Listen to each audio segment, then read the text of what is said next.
Hi! ఎలా ఉన్నారు అందరూ? బాగున్నారని అనుకుంటున్నాం. ఈరోజు గోంగూర చికెన్ ఎలా ప్రిపేర్ చేయాలో చూద్దాం రండి. ముందుగా ఒక కళాయి తీసుకున్న, ఆ కళాయిలో కొంచెం ఆయిల్ వేసుకున్నాను. అందులోనే జీరా, పచ్చిమిర్చి, ఉల్లిపాయలు అన్నీ వేసుకొని తాలింపు వేసుకొని ఫ్రై చేసుకుంటున్నానండి కొంచెం. చూడండి, ఈ ఉల్లిపాయలు అనేవి కొంచెం బ్రౌన్ కలర్లో వచ్చేంత వరకు ఫ్రై చేసుకుందాం. ఈ లోపు అనేది ఒక మిక్సీ జార్ తీసుకొని అందులో టమోటా, ఇలాచి, నెక్స్ట్ వెల్లుల్లి, అల్లం, 2 లవంగాలు, దాల్చిన చెక్క, కొద్దిగా జీరా వేసుకున్నాను. నెక్స్ట్ సోంపు కూడా వేసుకున్నాను.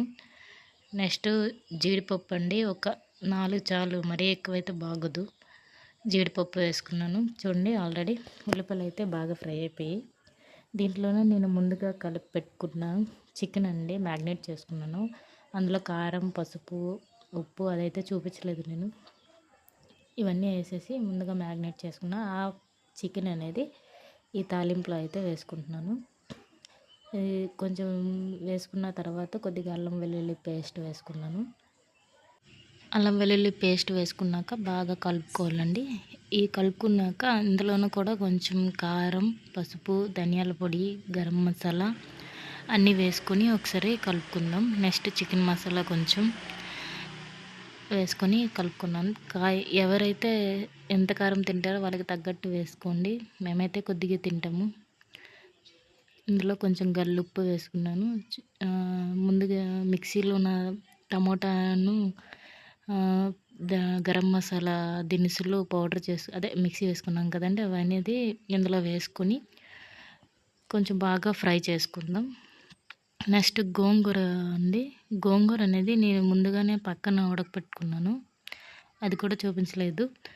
కొంచెం ఉడకపెట్టుకుని దాని తర్వాత మిక్సీ వేసుకున్నానండి. ఈ మిక్సీ అనేది గోంగూర అనేది అట్లా వేసుకుంటే ఆకులుగా ఉంటాయి కదా, పిల్లలు కూడా తినరు, అలా కూడా వేసుకోవచ్చు. కానీ మా పిల్లలండి చాలా టెక్ ఎక్కువ, అసలు కూడా తినరు. అలా అయితే కొంచెం ఆకు కనిపిస్తేనే తినరు. అందుకనేసి వాళ్ళకి నచ్చేటట్టుగా, వాళ్ళు ఎలా తింటారో వాళ్ళకి నచ్చేటట్టు అట్లా చేస్తేనే తింటారు. అందుకండి నేనైతే కొంచెం పక్కన ఉడకబెట్టుకొని మిక్స్ చేసేసుకున్నాను. చికెన్ అనేది కొంచెం బాగా ఉడికిపోయినాక నేను కలుపుకుంటున్నానండి. చూడండి, ఆల్రెడీ కొంచెం ఉడికిపోయింది కదా, కొద్ది వాటర్ పోసుకొని కొంచెం ఉడకపెట్టుకోవాలి.